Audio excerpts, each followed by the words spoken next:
Good morning, everyone. So it is Friday, April 4th. I have a shoot tomorrow, a virtual production short film, another Shakespeare piece I'm doing with a young actor named Daniel Amato. We're doing something from King Lear. He's going to be playing Edmund.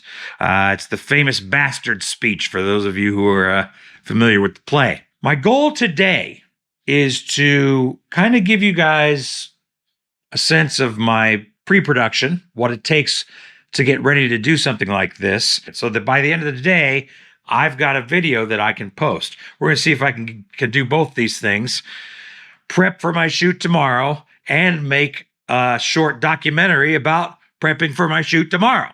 I'm switching to a new camera because I don't know what's going on with that crazy GoPro. I like it for certain things, but for some reason I'm having trouble getting it to record files today, and I just don't want to deal with it. My main reason for making this little short snippet is to tell you that I'm nervous about this because I haven't done the kind of preparation on it that I did for the one for Farah. Because we lived together, I was able to do pre-production, kind of figure some things out before we actually got onto the stage.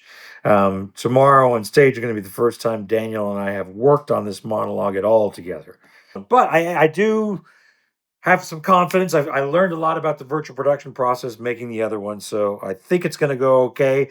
But I am a little nervous. Now I'm going to show you guys the process of how I'm going to get a set to shoot with Daniel tomorrow. The first thing I want to show you before I even do that, we're on this website called fab.com. This is the place where I can find Unreal Engine assets for free or purchase them. We're going to try to use something for free. So this is the costume that we've chosen, this one here. So I don't know how this is going to turn out, but we decided to go with this.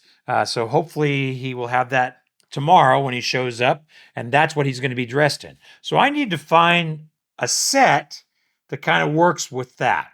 So that's a Renaissance, if I remember right. Renaissance, yeah, Renaissance Viking.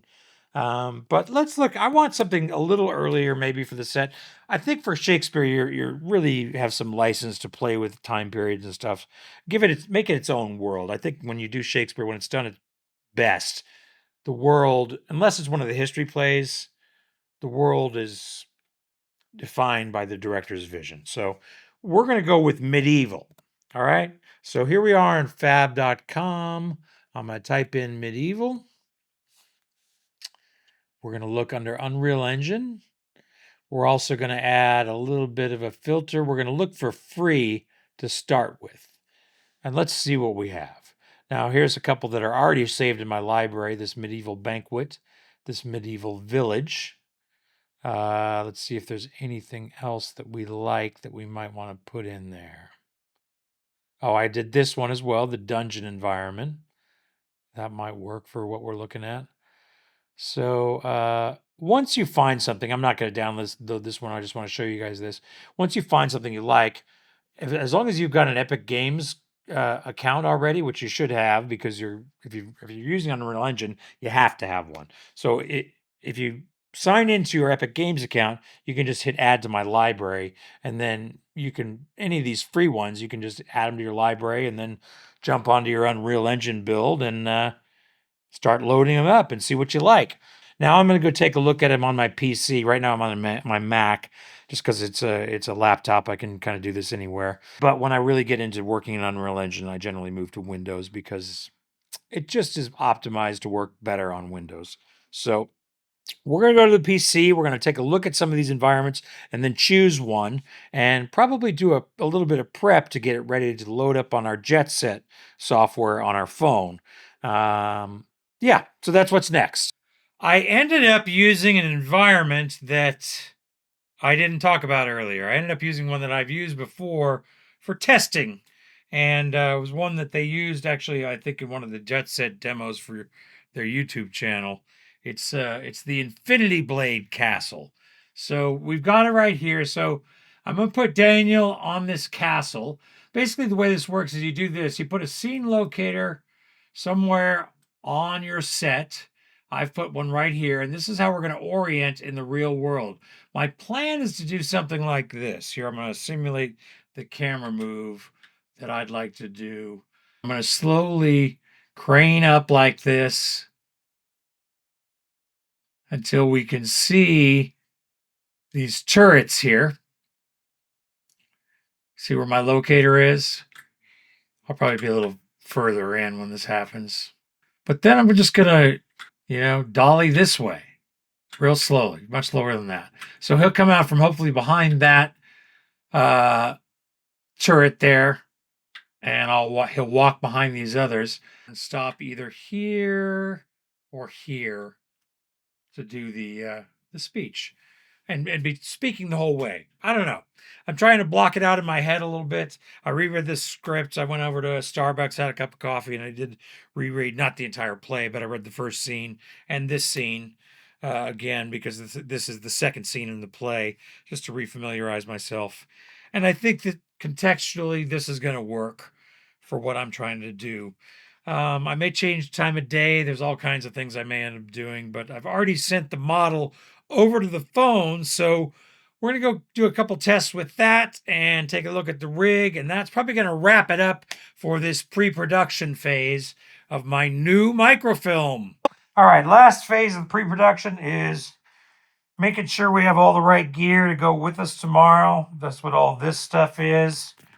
We got our audio gear. We got a couple of lav mics. I've only got one actor, but I'm going to bring a couple of lavs as backups. We've got the transmitters, the mics. We've also got a Zoom FX F6 field recorder. This guy right here does 32-bit float recording for our audio. Makes it nice and easy. We've got some chargers here, power supplies, some lenses, light meter, headphones, lens cleaner, cables, battery tester. I do have power at this place, but I want to make sure that, if I need to run anything on battery, I got plenty of good batteries. So that's what all that is. And then over here, we've actually got our rig, which is currently built out because I'm doing a little testing on it here before I break it down to go over there. So let's take a look at this guy and see what we got. I have the phone on top of it. As you can see our castle. There it is. And when I move the camera, it moves with the world. So this is really how the magic of the virtual production happens. This is the Jetset Cine app. Now, one thing I haven't done yet is I haven't done a lens calibration because I actually record the footage on this guy here, the Blackmagic Pocket Cinema 4K.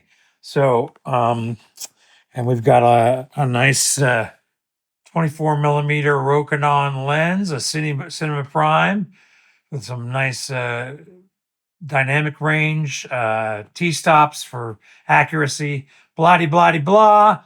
So that's it. That's the whole rig. We've got this small rig cage that's basically supporting the phone and allowing us to put the Axon Simo, which is this thing right here. What that does is it takes the HDMI signal out of the camera and essentially ports it into the phone. So right now, let's see if we go to the Axon C app. See, look at that. It's actually seeing a live camera feed, right on the phone. So kind of a cool little thing. That's the Axon Simo. So here we are back in Jetset. Pretty cool. Maybe I'll take a screenshot so you guys can see this. I think I know how to do that on the phone. I'll record a little bit so you can see what the interface looks like up close and with the right color.